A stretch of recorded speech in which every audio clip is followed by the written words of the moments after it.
Hello, good evening all of you. स्वागत है आपका मेरे YouTube channel the study desk @अभी में। आज हम इस वीडियो के माध्यम से सामान्य ज्ञान के मध्यकालीन इतिहास जो पटवारी और जीएसटी भर्ती परीक्षा से संबंधित सिलेबस है उसके बारे में पढ़ेंगे। इस मध्यकालीन इतिहास में अरब और तुर्क आक्रमण, दिल्ली सल्तनत के बारे में पढ़ेंगे।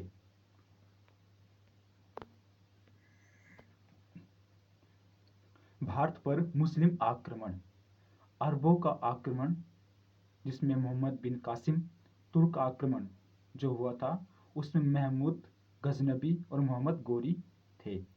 मोहम्मद बिन कासिम से संबंधित जो भी प्रश्न रहेंगे हम इनके बारे में विस्तार से पढ़ेंगे। प्रश्न है, मोहम्मद बिन कासिम ने भारत पर पहला आक्रमण कब किया था? मोहम्मद बिन कासिम ने भारत पर पहला आक्रमण कब किया था? Option A 711, option B 712, option C 713 या ऑप्शन डी 714। तो इसका राइट आंसर रहेगा 712 ईस्वी में। भारत पर प्रथम मुस्लिम सफल आक्रमण 712 ईस्वी में मोहम्मद बिन कासिम ने भारत पर पहला आक्रमण किया था। ये अरबों का पहला सफल आक्रमण था। ये परीक्षा की दृष्टि से इंपॉर्टेंट रहने वाला है। नेक्स्ट है,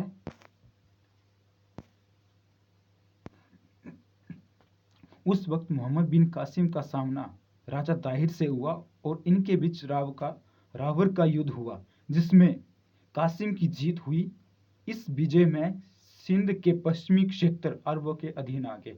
तो 712 ईस्वी में मोहम्मद बिन कासिम ने जब भारत पर आक्रमण किया तो उस वक्त वहां के राजा दाहिर ने उसका सामना किया और इन दोनों के मध्य रावर का युद्ध हुआ। उन दोनों के मध्य रावर का युद्ध हुआ जिसमें कासिम की जीत हुई। कासिम की जीत हुई और इस जीत में सिंध के पश्चिमी क्षेत्र अरबों के अधीन आ गए और इसमें पंजाब के कुछ पश्चिमी क्षेत्र भी अरबों के अधीन आ गए थे। लगातार अरबों ने भारत पर पहले 2 आक्रमण भी किए थे लेकिन उन आक्रमणों में वो असफल रहे।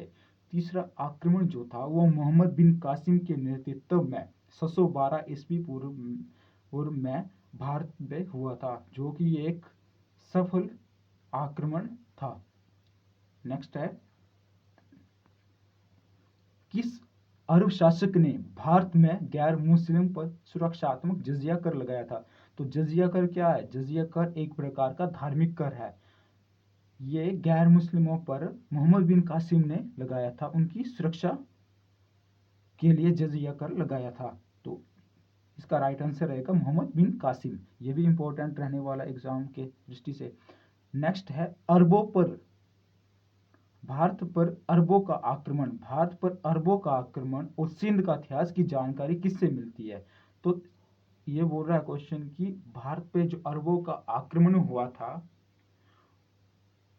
उसकी जानकारी और सिंध का इतिहास के बारे में इनकी जानकारी किस पुस्तक से मिलती है? तो इसका राइट आंसर रहेगा जचनामा। तो ये भी इंपॉर्टेंट प्रश्न है। इसके राइटर कौन थे? अली अहमद। इसके राइटर थे अली अहमद। नेक्स्ट है, भारत पर प्रथम सफल आक्रमण किसके नेतृत्व में हुआ था?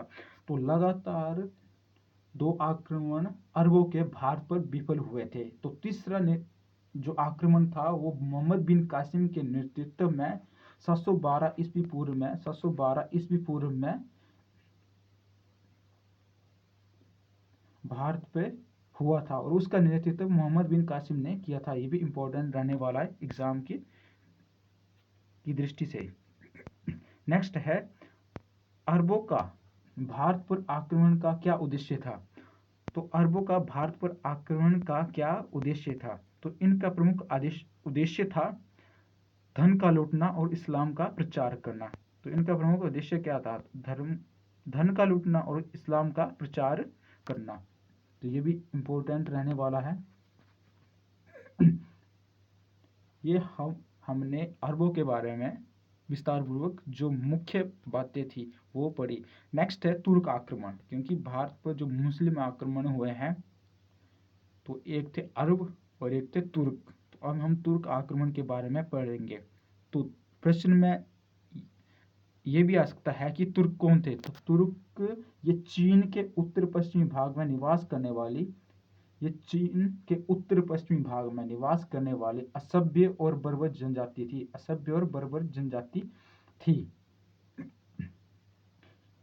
तुर्क में पहला आक्रमण मोहम्मद गजनबी ने किया था। तो मोहम्मद गजनबी किसका पुत्र था? तो ये भी इंपॉर्टेंट रहने वाला है, क्योंकि मोहम्मद गजनबी सुबुक्तगीन का पुत्र था। नेक्स्ट है प्रथम तुर्क आक्रमण के समय पंजाब में कौन शासन कर रहा था? प्रथम तुर्क आक्रमण के समय पंजाब में कौन शासन कर रहा था? तो इसका राइट आंसर रहेगा जयपाल। मोहम्मद गजनवी कब गद्दी पर बैठा? तो ये 1998 ईस्वी में गद्दी पर बैठा। ये भी इंपॉर्टेंट प्रश्न रहेगा। नेक्स्ट है महमूद गजनी का 16वां चर्चित आक्रमण किससे संबंधित है? तो महमूद गजनी ने भारत पर 17 आक्रमण किए हैं। टोटल आक्रमण किए हैं 17। उनमें से 16वां आक्रमण है आपका सोमनाथ मंदिर के साथ। तो 16वां आक्रमण जो था वो सोमनाथ मंदिर के साथ संबंधित है। तो ये 1025 ईस्वी में किया था। नेक्स्ट है महमूद गजनी ने भारत पर पहला आक्रमण कब किया? तो महमूद गजनी ने भारत पर पहला आक्रमण 1000 ईस्वी पूर्व में किया। तो ये भी इंपॉर्टेंट प्रश्न रहेगा।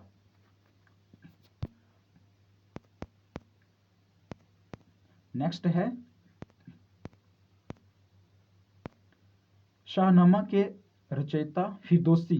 तो ये आ सकता कि शाहनामा के रचयिता कौन थे? तो शाहनामा के रचयिता फिरदौसी, किताब उल हिंद के रचयिता अलबरूनी, किताब उल यामी के रचयिता उतवी किसके साथ भारत आए थे? ये तीनों क्या थे? लेखक थे। तो शाहनामा के रचयिता कौन के? फिरदौसी, किताब उल हिंद के अलबरूनी, किताब उल यामनी के उतवी। तो ये तीनों महमूद गजनी के साथ भारत आए थे। नेक्स्ट है किस आक्रमणकारी को बुत शिकन तथा मूर्ति भंजक भी कहा जाता है? तो ये इंपॉर्टेंट रहने वाला है। किस आक्रमणकारी को बुत शिकन तथा मूर्ति भंजक कहा जाता है? तो महमूद गजनी को मूर्ति शिकन या मूर्ति भंजक भी कहा जाता है। इसने भारत पर पहला आक्रमण 1000 ईस्वी पूर्व में किया था। तो इसे लुटेरा भी कहा जाता है। जब 1025 ईस्वी में अपने 16वें आक्रमण पर जब इसने सोमनाथ मंदिर को लूटा तो वहां की उसने धन को लूटा और मूर्तियों को तोड़फोड़ कर दिया था। नेक्स्ट प्रश्न है, नेक्स्ट टॉपिक है हमारा महमूद गजनी से संबंधित।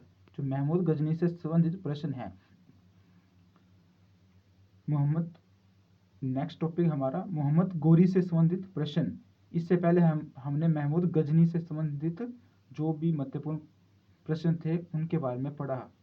नेक्स्ट प्रश्न है मोहम्मद गोरी ने भारत पर पहला आक्रमण कब किया?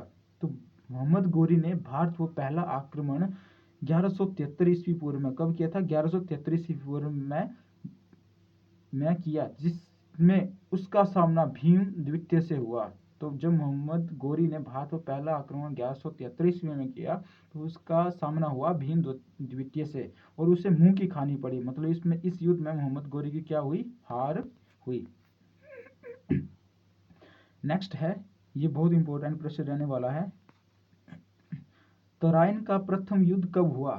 तो तराइन के 2 युद्ध हुए हैं। प्रथम युद्ध 1191 ईस्वी में गोरी और पृथ्वीराज के मध्य हुआ, जिसमें गोरी की हार हुई। तो प्रथम युद्ध तराइन के प्रथम युद्ध का जिसमें मोहम्मद गोरी हार गया था 1191 ईस्वी में हुआ था। इस युद्ध में मोहम्मद गोरी के हार के क्या कारण थे? तो उसमें भारत की भौगोलिक स्थिति नंबर 1, नंबर 2 कमजोर रणनीति, नंबर 3 पृथ्वीराज चौहान के पास हाथी और पैदल सेना थी। तो मोहम्मद गोरी के पास हाथी सेना नहीं थी जिसमें उसे युद्ध में हार का सामना करना पड़ा। नेक्स्ट है 1192 ईस्वी में तराइन के द्वितीय युद्ध का क्या परिणाम निकला।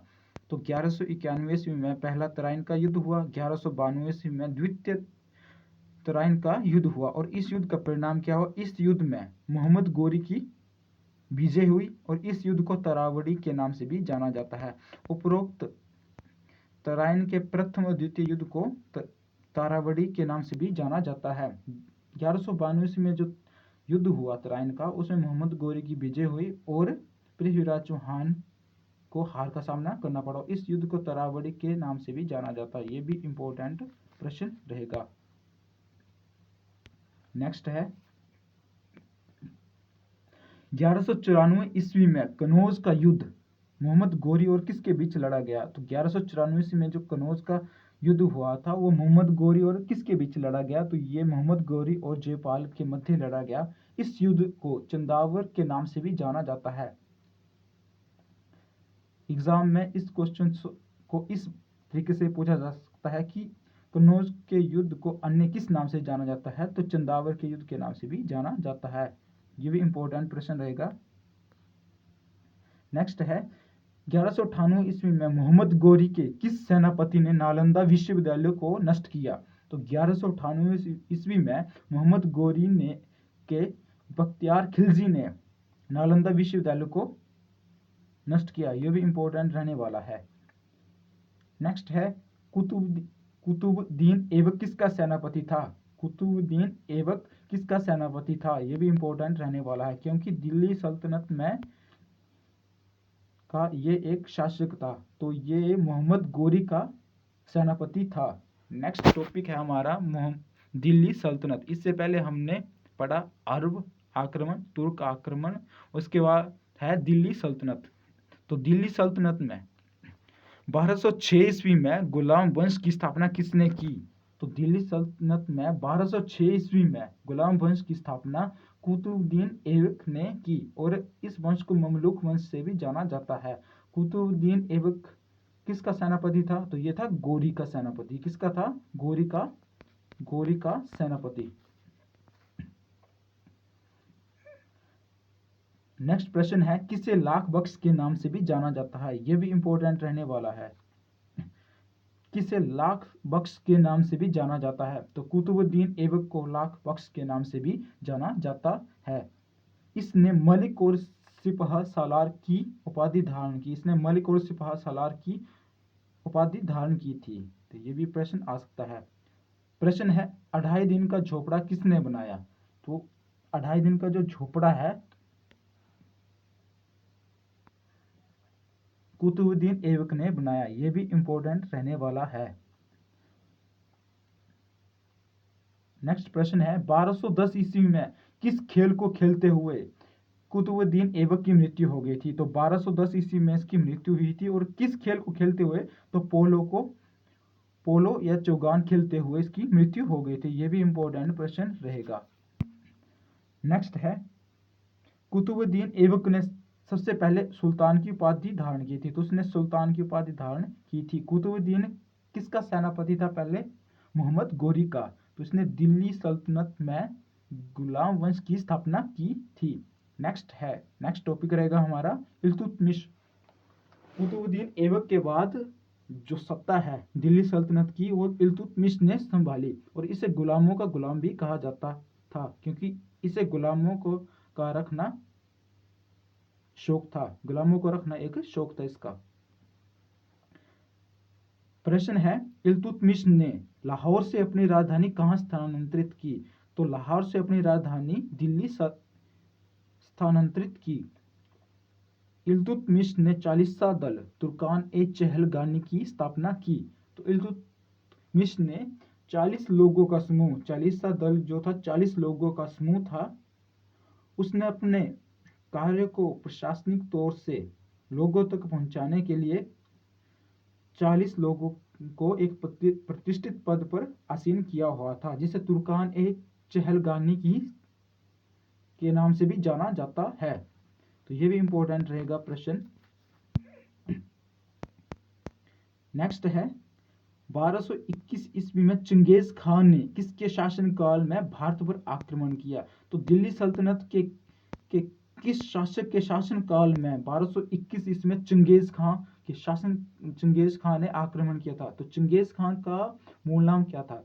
चंगेज खान का मूल नाम था तेमुजिन, और चंगेज खान जो एक नाम नहीं था, एक पद था। तो इल्तुतमिश था उस वक्त दिल्ली सल्तनत का शासक जब चंगेज खान ने भारत पर आक्रमण किया था। इल्तुतमिश ने भारत में सबसे पहले शुद्ध अरबी सिक्के चलाए। तो भारत में सबसे पहले शुद्ध अरबी सिक्के किसने चलाए? इल्तुतमिश ने। यह भी इंपॉर्टेंट रहने वाला है। चंगेज खान ने भारत पर 1198 ईस्वी में आक्रमण भी किया था। नेक्स्ट है, किस शासक ने चांदी का टका और तांबे की जीतल मुद्रा चलाई? तो ये इल्तुतमिश ने चलाई थी। ये भी इंपॉर्टेंट रहने वाला है।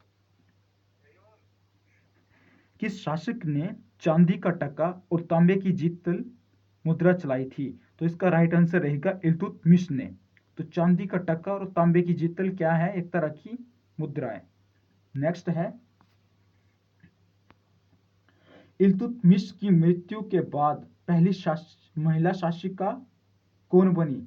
तो इल्तुतमिश की मृत्यु के बाद पहली महिला शासक कौन बनी? तो रजिया सुल्तान। रजिया सुल्तान 1236 से लेकर 1240 तक शासन किया। इल्तुतमिश की मृत्यु 1236 ईस्वी में हुई। तो 1236 से लेकर 1240 ईस्वी तक रजिया सुल्तान ने सल्तनत की बागडोर संभाली। नेक्स्ट है,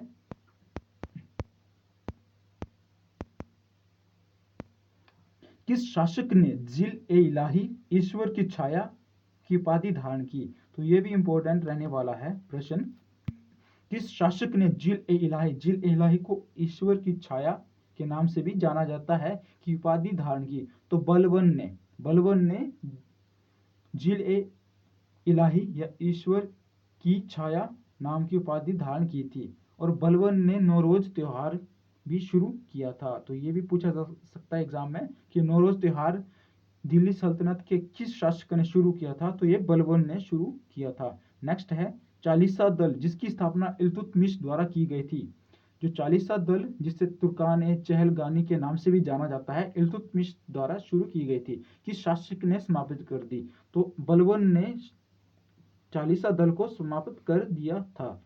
नेक्स्ट है, लोह और रक्त की नीति किसने चलाई? तो बलबन ने अपने दुश्मनों के लिए या अपने शत्रु के लिए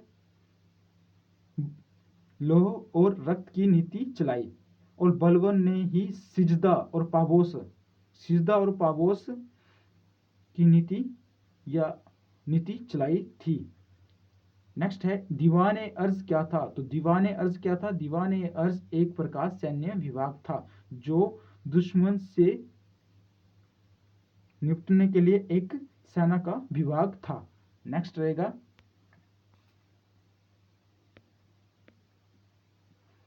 दिल्ली के सुल्तान कौन थे? अफगान, बी तुर्क, सी मंगोल या ऑप्शन डी इनमें से कोई नहीं? तो इसका राइट आंसर रहेगा तुर्क। दिल्ली के सुल्तान क्या थे? तुर्क थे।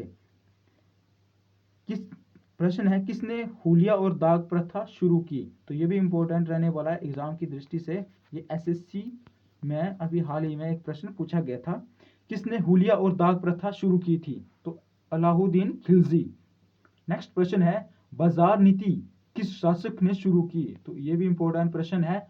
इसका राइट आंसर रहेगा अलाउद्दीन खिलजी ने। तो बाजार नीति किस शासक ने शुरू की थी? अलाउद्दीन खिलजी ने।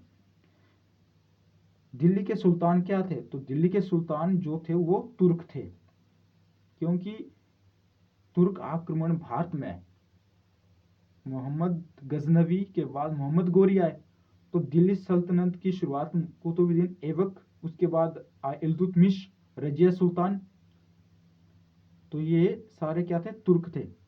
नेक्स्ट है, अमीर खुसरो किसके दरबारी थे? तो ये पूछ रहा कि अमीर खुसरो किसके दरबारी थे? तो अमीर खुसरो अलाउद्दीन खिलजी के दरबारी थे। और अलाउद्दीन खिलजी ने स्थायी सेना रखना शुरू कर दिया था।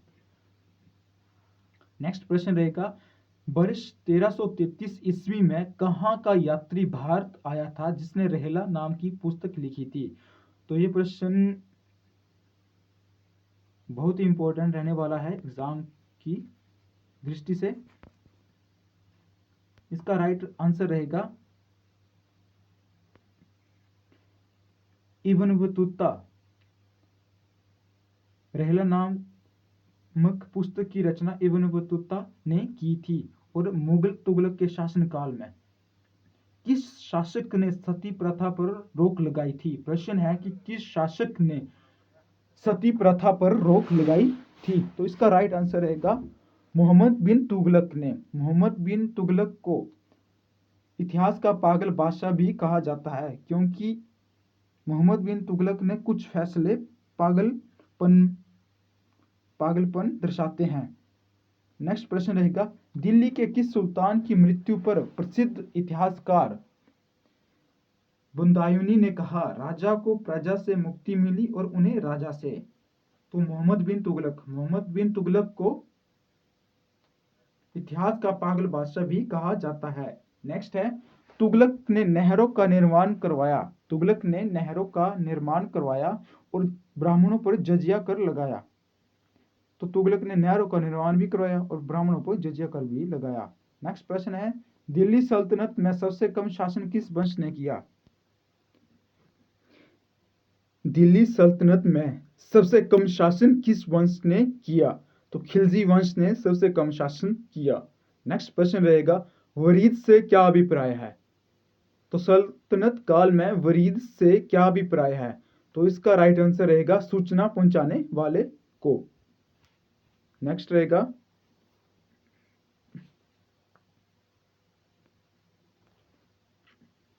गुलरुखी की रचना सिकंदर लोदी ने की और दिल्ली सल्तनत का अकबर फिरोज शाह तुगलक को कहा जाता है। इस वीडियो के माध्यम से हमने भारत पर मुस्लिम आक्रमण, जो सबसे सफल आक्रमण रहा था, उसके बारे में पढ़ा, जिसमें से अरब आक्रमण, तुर्क आक्रमण, अरब में मोहम्मद बिन कासिम जिसने भारत पर 712 ईस्वी में आक्रमण किया था, और मोहम्मद गजनवी का 1025 ईस्वी में जो 16वां आक्रमण सोमनाथ मंदिर से संबंधित है उसके बारे में पढ़ा। मोहम्मद गौरी का भारत पर 1173 ईस्वी में जो पहला असफल आक्रमण, उसके बारे में पढ़ा। तराइन का प्रथम युद्ध जिसमें मोहम्मद गौरी की हार हुई। 1191 ईस्वी में तराइन का प्रथम युद्ध हुआ। 1192 ईस्वी में तराइन का दूसरा युद्ध हुआ जिसमें पृथ्वीराज चौहान की हार हुई और मोहम्मद गौरी की जीत हुई। धन्यवाद।